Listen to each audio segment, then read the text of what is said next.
இந்த வருகையை பற்றின செய்திகள் இன்னும் பல விதங்களிலும் சொல்லுவதனால சொல்லிக்கிட்டு தான் இருக்காங்க. சரியான அண்டர்ஸ்டாண்டு இன்னும் வரமாட்டேங்குது.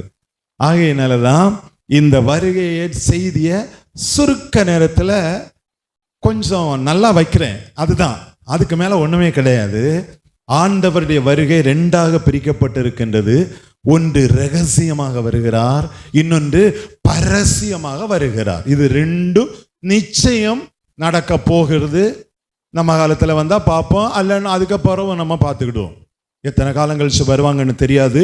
ஏன்னா 2000 வருஷத்துக்கு முன்னமே தெசலோனிக்க சபை விசுவாசிகள் ஆண்டவர் இயேசு இப்ப வருவார் என்று எதிர்பார்த்துட்டு இருந்தாங்களாம். பவுலுக்க சபையில் உள்ள விசுவாசிகள் எதிர்பார்த்து கொண்டே இருந்திருக்கிறார்கள். நம்ம நூற்றாண்டிலே ஃபர்ஸ்ட் செஞ்சுரியில இயேசு தெய்வம் மீண்டும் வந்துருவாரு அப்படின்னு 1 தெசலோனிக்கேயர் 1வது அதிகாரம் 10வது வசனம் படிங்க. அவர் மரித்தோரிலிருந்து எழுப்பினவரும் இனி வரும் கோபாக்கினையில் நின்று நம்மை நீங்களாக்கி ரட்சிக்கிறவருமாயிருக்கிற அவருடைய குமாரனாகிய இயேசு பரலோகத்திலிருந்து வருவதை நீங்கள் எதிர்பார்த்து கொண்டு இருக்கிறீர்களே. எப்படி என்னைக்கு இந்த எதிர்பார்ப்பு விசுவாசிகளுக்குள்ளே தொடங்குச்சு? முதல் நூற்றாண்டு. எப்படி? முதல் நூற்றாண்டு. எதிர்பார்த்து கொண்டிருக்கிறீர்களே. பவுல் சொல்றாரு விசுவாசிகளுக்கு, மற்ற எல்லார காட்டிலும் தெசலோனிக்கே சபையில இருக்கிற விசுவாசிகள் ஆண்டவர் இயேசுவின் வருகையை எதிர்பார்த்தே வாழ்றீங்களே. எபேசு சபை இருந்தது, பிலிப்பி சபை இருந்தது இல்லை. இந்த எதிர்பார்ப்பு இப்ப தெசலோனிக்கே சபையில இருக்கக்கூடிய விசுவாசிகள். ஆச்சரியமா இருக்கு பாத்தீங்களா? அதிசயமா இருக்கு. இவங்க விசுவாசம் ஃபெய்த் உலகம் முழுவதும் பிரசித்தமாயிட்டான். அந்த விசுவாசிகளுடைய விசுவாசம் தெசலோனிக்கே சபையினால எல்லாரும் ஆச்சரியமா பாக்குறாங்க. என்னப்பா இது, ரொம்ப ஆக்டிவா இருக்காங்க, ரொம்ப சந்தோஷமா இருக்கிறாங்க, ரொம்ப மகிழ்ச்சியா இருக்கிறாங்க, எப்பொழுதும் ஆனந்தமா இருக்கிறாங்க, ஐக்கியமா வேற இருந்துகிட்டு இருக்கிறாங்க. ஆச்சரியமா இருக்கையா. அது எந்த சபை? தெசலோனிக்கே சபை. தெசலோனிக்காவில் இருந்த அந்த சபை விசுவாசிகள் எல்லாமே எல்லாம் ஆக்டிவா இருக்காங்க, சந்தோஷமா இருக்கிறாங்க, அருமையான வேலை செய்யறாங்க. வேலைகள்ல பார்த்தா சுறுசுறுப்பு, குடும்பத்தை பார்த்தா சுறுசுறுப்பு, சபையை பார்த்தா சுறுசுறுப்பு, எல்லாரிடத்து அன்பாய் பேசி பழகி ரொம்ப சந்தோஷமா மகிழ்ச்சி. யாருக்கும் பிரச்சனை இருந்த மாதிரியும் தெரியல, யாருக்கும் பிரச்சனை இருந்த மாதிரியும் தெரியல. இருந்து அவங்க எண்ணமும் விருப்பம் பாருங்களா, ஆண்டவர் வந்துருவாரா, ஆண்டவர் வரப்போறாரா, இயேசு வரப்போகிறாரா, இயேசு வரப்போகிறார், இயேசு வரப்போகிறார், இயேசு வரப்போகிறார். விசுவாசிகள் அன்றைக்கே ஏக்கம் வந்த பிறகல்ல, அவ எங்களை எதிர்கொண்டு போக, எங்களுக்கு கோபாக்கினையிலிருந்து வரும் கோபாக்கினையிலிருந்து எங்களை அதுக்கு முன்ன எங்களை கொண்டு போயிடுவாரு. பாத்தீங்களா? ஆண்டவர் இயேசு எந்த பிரச்சனையும் இல்லாம டக்குன்னு அவர் எப்ப வருவாருன்னு தெரியல. நாங்கள் ரெடியா இருக்கிறோம். பிள்ளைகள் முதல் அந்த சபையில இருக்கிற பிள்ளைகள் வரையிலும் என்ன டீச் பண்ணாங்க, இதே மாதிரிதான் டீச்சிங் கொடுத்தாங்க.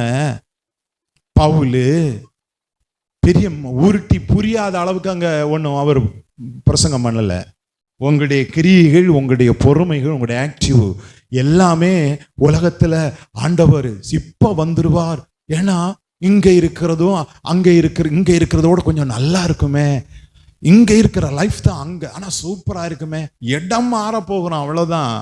எல்லாம் தொலைஞ்சு விட்டுட்டு போறோம்னு இல்லை, கொஞ்சம் டிரான்ஸ்பர் ஆக போகிறோம். நம்ம எல்லாம் அப்படியே டிரான்ஸ்பர். பிள்ளைகளே, புருஷன்கிட்ட மனைவி சொல்லுவாங்க, நம்ம அப்படியே டிரான்ஸ்பர் ஆக போறோம். மனைவி கிட்ட புருஷன் சொல்வாரு, நம்ம அப்படியே டிரான்ஸ்பர் ஆக போறோம். பிள்ளைகள்கிட்ட பெற்றோர், நம்ம அப்படியே டிரான்ஸ்பர் ஆக போறோம். பவுல் சொல்றாரு, ரெடியா இருக்கிறீங்களே. எல்லாரும் சொல்றாங்க உங்களை பற்றி, நீங்க ரெடியா இருக்கிறத எல்லாரும் அறிவிக்கிறார்களே, பக்கத்து சபைகள் எல்லாம் சொல்லுதே இவங்க ரெடிதான், இப்ப வந்தாலும் ஆண்டவரே ஓடு கூட ஒரு மகிமையான வாழ்வுக்கு இவங்க போறாங்கன்னு மற்றவங்களும் உங்களை பார்த்து அறிவிக்கிறார்களே, சொல்லுகிறார்களே. 10வது வசனம் தானே பாருங்க. சக்குன்னு வருவா, டக்குன்னு நாங்க போயிடுவோம்.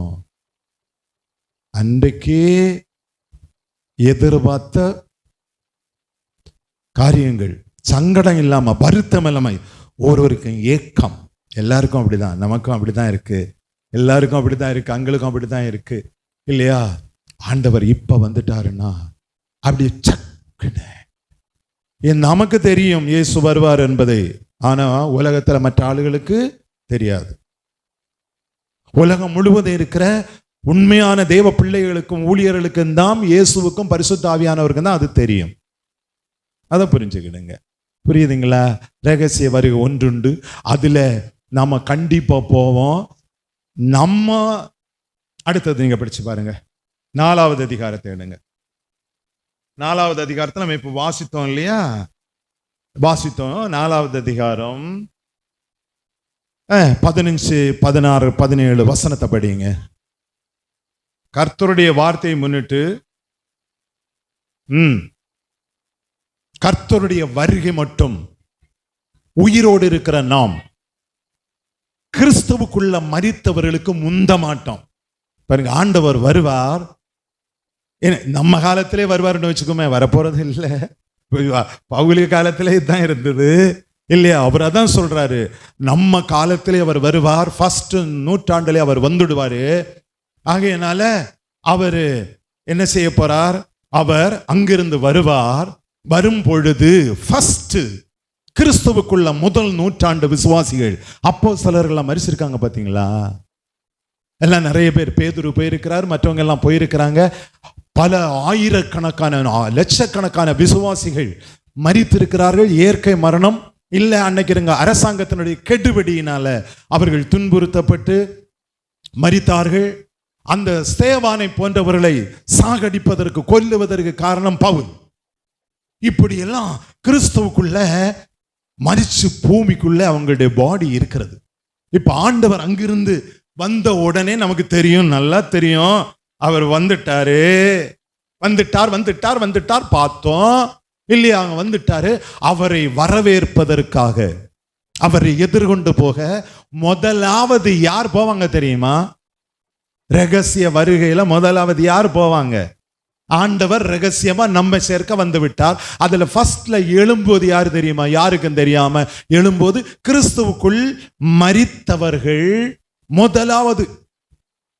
அவ்வளவுதான். நமக்கு ஆண்டவர் வந்து நமக்கு தெரிஞ்சிச்சு. இதெல்லாம் சில செகண்டுக்குள்ள நடக்கும். இதெல்லாம் 1 கொரிந்தியர் 15:51 படிச்சு பாருங்க. இதெல்லாம் செகண்டுக்குள்ள நடக்கிற விஷயம்.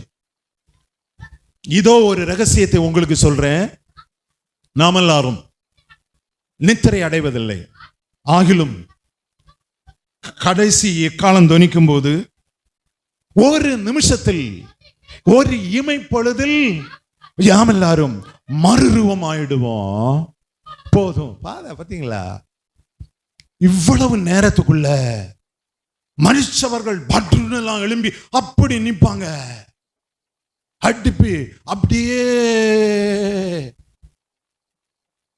அந்த செகண்ட்ல, ஒரு நொடி பொழுதில் நாமும் மறுரூபம் ஆகி விடுவோம். எப்படி? உடனே மறுரூபம் ஆகி விடுகிறோம். அப்படி எப்படி? கிளடு கண்டு வயசு இந்த பேச்சுக்கு இடம் இல்லை. இப்போ எல்லாம் யங் ஸ்டேஜ். அழிவில்லாத சரீரம் ஒரு நொடியில நடக்கும்ன்றாரு. எல்லாம் பட்டு பட்டு பட்டு பட்டு. நீங்க இதுக்குள்ள இருந்தீங்களா? இந்த பில்டிங் எல்லாம் அடிச்சு தகர்ந்துரும். கலந்தங்க எங்க போய் விடும். இதுக்குள்ள இருந்தீங்கன்னா, வீட்டுல இருந்தீங்கன்னா அப்படியும் நடக்கும். இல்ல அது அப்படியே இருக்கும் இல்லையா? அழகா நம்ம என்ன செய்துருவோம்? வெளியே தெய்வனும். இதெல்லாம் ஒரு நொடியில் நடக்கும்னு சொல்லப்படுகிறது, ஒரு நிமிஷத்தில் நடக்கும் என்று சொல்லப்படுகிறது. எது தெரியுமா? அப்படி தேவன் நம்மை சக்குன்னு மேல தூக்கிடுவாரு. அப்படிதான் இங்க இருக்கு. 16வது வசனம் படிங்க. 1 தெசலோனிக்கர் 4:16. ஏனெனில் கர்த்தர் தாமே ஆரவாரத்தோடும் பிரதான தூதனுடைய சத்தத்தோடும் தேவ எக்காலத்தோடும் வானத்திலிருந்து இறங்கி வருவார். அப்பொழுது கிறிஸ்துவுக்குள் மரித்தவர்கள் முதலாவது எழும்புவார்கள். எல்லாருக்கும் நமக்கு அத்தமோ அதுக்கு முன்னே நம்ம ரெடியா இருக்கிறோம். எந்த கஷ்டமும் இல்லை, சூப்பரா இருந்துகிட்டு இருப்போம். எந்த பாடும் இல்லை, எந்த துயரமும் இல்லை, எந்த கண்ணீரும் கிடையாது. எப்படி நேச்சுரலா அழகா இருக்கிறோமோ அப்படி. புரியுதுங்களா? இன்னைக்கு இந்த வருகை பற்றி தவறான கண்ணோட்டங்கள் பல இருக்கின்றது.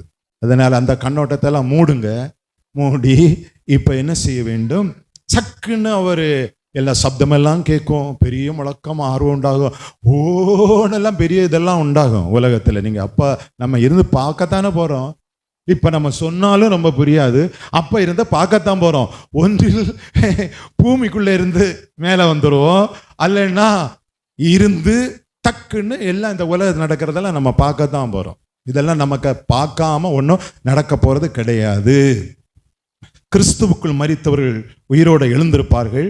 பின்பு உயிரோடு இருக்கிற நாமும் கர்த்தருக்கு எதிர்கொண்டு போக மேகங்கள் மேல் அவர்களோட கூட ஆகாயத்தில் எடுத்துக்கொள்ளப்பட்டு இவ்விதமாய் எப்பொழுதும் கர்த்தருடனே இருப்போம். இன்னும் உங்களை சித்திரவதை செய்து இன்னும் கொஞ்சம் பாடுபடுத்தி சூப்பரா இருக்கும்போதாகும் போறது. பாடு துன்பம் என்கிறது நமக்கு இல்லை. ஏற்கனவே உலகத்திலே 1000 பாடுகளை நம்ம கொடுத்துக்கிட்டு கிடக்குறாங்க. பரிகாசம், நிந்தைகள், வேதனைகளை கொடுத்துக்கிட்டு கிடக்கு. இதுல இன்னும் ஒரு பாட்டுக்குள்ள கொண்டு போய்யா கோபாக்கினையில் இருந்து நம்மளை ரட்சிக்கிறார். அது வர்றதுக்கு முன்னாடி சக்குன்னு தூக்கிடுவாரு. கர்த்தருடைய பிள்ளைகளே, எவ்வளவு ஒருவேளை அந்த வெளிப்படுத்தின விசேஷம் 20வது அதிகாரத்துல அங்கே ஒரு உயிர்த்தெழுதல் இருக்கின்றது, ஒரு வருகை இருக்கின்றது. வெளிப்படுத்தின விசேஷத்துல 20வது அதிகாரத்துல வரும்பொழுது அது நமக்கு பிறகு நடக்கக்கூடிய ஒரு விஷயம். வெளிப்படுத்தின 20ல நடக்கக்கூடியது பழைய ஏற்பாடு பரிசுத்தவான்கள், பழைய ஏற்பாட்டினுடைய பக்தர்கள். அதுக்கு பிறகு என்ன செய்வாங்க? எழும்புவாங்க. ஆனால் இயேசு வரும்போது புதிய ஏற்பாட்டு பரிசுத்தவான்கள் தான் முதலாவது எழும்புவாங்க. அதுக்கு பிறகு பிந்தி அந்த உபத்திரவ காலத்தில எல்லாம் மீண்டும் பழைய ஏற்பாட்டில் பக்தியாய் வாழ்ந்தவர்கள் அப்போதான் அவங்களும் எழும்புவாங்க. புரியுதுங்களா? அப்பதான் ஷார்ட்டா சொல்லித்தரேன் இல்லையா? சரி, ஒரு நொடியில் நம்ம மாறி விடுகிறோம். ஆகையினால எந்த விதமான கோபத்திலையும் நாம போக மாட்டோம். எந்த விதமான உலகத்துல நடக்கக்கூடிய உபத்திரவங்கள், வன்முறையில கிறிஸ்துவின் நிமித்தம் அதெல்லாம் நமக்கு இல்லை. ஒரு அலையிலே சொல்லுங்க. அந்த கோபத்துக்குள்ள நம்ம போக மாட்டோம்னு தான் அழகா சொல்லி இருக்குது. அதை நம்ம வாசிச்சோம். 1:10 வாசிச்சோம். 5:9 கூட படிங்க. 5:9 கூட படிங்க. இதே தான் 1 தெசலோனிக்கேயர் 5:9. தேவன் நம்மை கோபாக்கினைக்கென்று நியமிக்காமல் கொடூரமான உபத்திரவ காலத்துக்கு நியமிக்கல. யாரு என்ன சொன்னாலும் நம்பாதீங்க. நம்மளை கொண்டு போய்கிட்டு போட்டு செக்கல போட்டு ஆட்டி பாடா வடுத்தி அதுக்கப்புறம் எடுத்து வேணா பிரசங்கங்கள்லாம் நடந்துகிட்டு இருக்கு. தேவன் நம்மை கோபத்துக்கென்று நியமிக்காமல் தம்முடைய கர்த்தராகிய இயேசு கிறிஸ்து மூலமாய் ரட்சிப்படைவதற்காகவே நியமித்திருக்கிறார். எந்த வன் உபத்திரவங்கள் வர்றதுக்கு முன்னாடி சூப்பரா போயிடும். மேல என்ன சந்தோஷம் தானா, மகிழ்ச்சி தானே? அதுக்காக என்ன செய்யணும்? ஒன்னும் செய்ய வேண்டாம் என் பொண்ணு தங்கங்களே. அந்த ஆசை எப்படி இருக்கும்? அங்க போய் இவ்வளவு நல்ல முடிவில்லாத வாழ்க்கை, என்றைக்குமே இருக்கக்கூடிய ஒரு சரீரம் கொடுக்கப்படும். உங்களையும் தெரியும், உங்க புருஷனையும் தெரியும், உங்க மனைவியும் பிள்ளைகள் எல்லாம் தான் நிற்பாங்க. ஆனா நம்ம குடும்ப உறவுக்குள்ள ஒரு கட்டிடத்துக்குள்ள உள்ள அன்பில் இருக்காது. நம்ம புருஷன்தான், நம்ம மனைவி தான், நம்ம பிள்ளைகள் தான், நம்ம அம்மா தான். அப்ப கிறிஸ்துக்குள்ள இருந்தால், கிறிஸ்துக்குள்ள இருந்து வந்தவங்களா இருந்தா சொர்க்கத்தில் என்றைக்குமா நம்ம இப்படி இருப்போம். பேரு மாறாது. யாருக்கு பேராது மாறி இருக்கா பரலோகத்துல? இங்கிருந்து பழைய ஏற்பாட்டுல பக்தர்கள் போயிருக்கிறாங்க. ஆபிரகாம் போயிருக்கிறாரு, ஈசாக்கு போயிருக்கிறாரு, யாக்கோபு போயிருக்கு. பேரு மாறிடுச்சா? ஆபிரகாமேன்னு தானே கூப்பிடுறாங்க. பாதாளத்துல கிடக்கிறவனும் பேர் ஏதோ மாறிச்சு. உங்க பேரு தான், என்ன பேர் இங்க வச்சிருக்கோம் அந்த பேரோட தான் நம்ம இருப்போம். ஆபிரகாம், ஈசாக்கு, யாக்கோபு என்பவர்களோடு கூட பரலோகத்தில் பந்தி இருப்பீர்கள். பேரு மாறாது. சரீரமும் சரீரத்தினுடைய நித்திய அதாவது அமைப்பு அதுதான். அந்த அது முடிவில்லாம என்னைக்கும் வாழக்கூடிய சரீரமா இருக்கும். வியாதி இல்லாத சரீரம், களைப்பு இல்லாத சரீரம், நித்திய முடிவில்லாம எத்தனை லட்சம் ஆயிரம் கோடி வருஷம்னு யாருக்குமே தெரியாது. என்னைக்கும் இப்படிதான் மைனர். இயேசுவை போலவே இருப்போம். ஒரு அலையிலே சொல்லுங்க, இயேசுவை போல இருப்போம். அந்த காட்சிகள் எல்லாம் பார்க்கத்தான் போறாங்க எல்லாரும். இது ரகசியமா நமக்கு வர்றது, நமக்கு தெரியுது. இந்த காரியம் எல்லாம் இது உலகத்தில் இருக்க எவனுக்கும் தெரியாது. எந்த நபருக்கும் இது தெரியறதுக்கான வாய்ப்புகளே இல்லை என்பதை தெரிந்து கொள்ள வேண்டும். ஆனா என் ஆண்டவருக்காக உண்மை இல்லாத சபை, உண்மை இல்லாத விசுவாசிகள், அவர்களுக்கு தான் ஆண்டவர் திருடனை போல வருவார். நமக்கு ஆல்ரெடியே தெரியுது. உண்மை விசுவாசிகள், ஏழை விசுவாசிகள், கொஞ்சம் பலன் இருக்கிறவங்க நல்லா தெரியுது அவர் வருவார் வருவார் வர. ஆனா மற்ற கள்ள சபைகளுக்கு இது தெரியாது, வர்றதை பற்றியே தெரியாது. அவர்களுக்கு தான் தேவன் திருடனை போல வருவார். நமக்கு நம்ம வருகையை சொல்லுது. நம்ம எடுக்க வர்றது நமக்கு தெரியும், ரகசியமா வர்றது நமக்கு தெரியும். ஆனா அந்த கிறிஸ்துவுக்குள்ளாத இருக்கிற சபைகளுக்கு அது பெரிய அதிர்ச்சி, பேரதிர்ச்சி, பெரிய பூகம்பம், இடி விழுந்த மாதிரி இருக்கும் அவங்களுக்கு. அதே இது 5வது அதிகாரம் படிச்சு பாருங்க, 1ல இருந்து படிச்சு பாருங்க. சகோதரரே, இவைகள் நடக்கும் காலங்களையும் உங்களுக்கு எழுத வேண்டியது இல்லை. இரவிலே திருடன் வருகிற விதமாய் கர்த்தருடைய நாள் வரும் என்று நீங்களே நன்றா, நமக்கு தெரியும் அவர் திருடனை போல வருவார். பட் ரெடியா இருக்கிறோம். ஆனா கிறிஸ்துவுக்குள்ள மனம் திரும்பி சரியான வாழ்க்கை இல்லாத கிறிஸ்தவ மதத்துல இருக்கிறவனுக்கு தான் அன்னைக்கு தொடங்குற வெப்ராளம், வியாகுலாது, ஐயோ ஐயோ, அதெல்லாம் கண்டு ரசிப்போம் நாம. நமக்கு அல்ல, நமக்கு அந்த ஏமாற்றமே இல்லை. இன்றைக்கு பேர் கிறிஸ்தவ சபைகள், சரியாய் மனம் திரும்பாத பந்தேகோச சபைகளுக்கு தான் பேரதிர்ச்சி வந்து கொண்டிருக்கிறது இல்லையா? அறிந்திருக்கிற சமாதானமும் சவிக்கியமும் உண்டு என்று அவர்கள் சொல்லும் போது கர்ப்பவதியானவர்களுக்கு வேதனைகள் பெறுகிறது போல அழிவு சடிதியாய் அவர்கள் மேல் வரும், அவர்கள் தப்பி போகிறதில்லை. சகோதரரே, அந்த நாள் திருடனை போல உங்களை பிடித்துக் கொள்ளத்தக்கதாக நீங்கள் அந்தகாரத்தில் இருக்கிறவர்கள் அல்லவே, நீங்கள் எல்லாரும் வெளிச்சத்தின் பிள்ளைகளும் பகலின் பிள்ளைகளுமாய் இருக்கிறீர்கள். நாம் இரவும் இருளுக்கும் உள்ளானவர்கள் அல்லவே. மற்றவங்களுக்கு தெரியாது, அவர் வருவார், எப்பவோ வரப்பாரு. நம்ம எல்லாம் கத்தையும் காட்டி கூட்டி அநியாயம் செய்து எல்லாம் பண்ணுவோன்னு பண்ணி கொண்டு அவர்கள் செய்து கொண்டிருக்கிறார்கள்.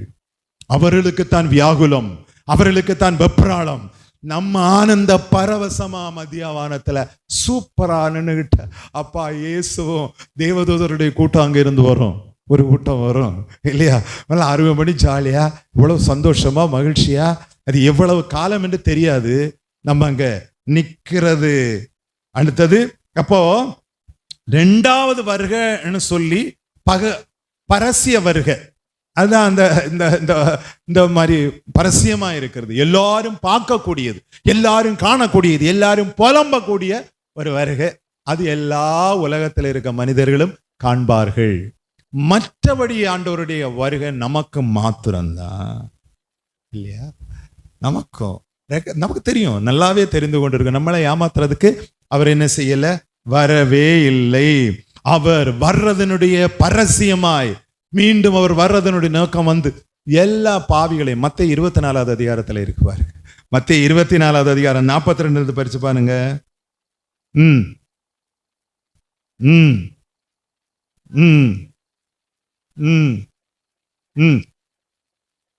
வருவார் என்று அறியாதிருக்கிறபடினால் விழித்திருங்கள், அவர் இன்ன ஜாமத்தில் வருவார் என்பது. அதான் ரகசியமா வர்றதை பற்றி தான் அதிபயங்கரமான பிரசங்கம் நம்ம பண்ண வேண்டும். டக்குன்னு ஒருவர் நல்லா இருப்போம், நல்லா தூங்கிட்டு இருப்போம் இல்லையா, நல்ல ஜெப கூட்டம் இங்க நடந்திருக்கும், சாப்பாடு நடந்து கொண்டு இருக்கும், சக்குன்னு வராரு. இதெல்லாம் சக்குன்னு நடக்கும். சக்குன்னு ஒரு கூட்டம் கைவிடப்படும், ஒரு கூட்டம் என்ன செய்யப்படும், எடுத்துக்கொள்ளப்படும் என்கிறது. இதுதான் அந்த ரகசிய வருகைக்கு தான் நமக்கு. மீதி என்ன வேணா நடந்துட்டு போட்டோம். ஓகே, நமக்கு முன்னே நிற்பது ரகசிய வருகை. ஆனா அதுக்கு நமக்கு தெரிந்த வருகை தான். நாம சந்தோஷமா இருக்கும் போதும் நம்ம அப்படியே இருக்கும் மகிழ்ச்சியோடு எதுவும் இல்லாம டப்புக்குன்னு சொல்லி நாம உயர்த்தப்படுவோம் என்கிறதான் ஆண்டவருடைய வார்த்தை. அதனால தான் பவுல் சொல்றாரு, இந்த வார்த்தையினால நம்ம என்ன செய்வோம், ஒருவரை தேற்றி கொண்டு இருப்போம்.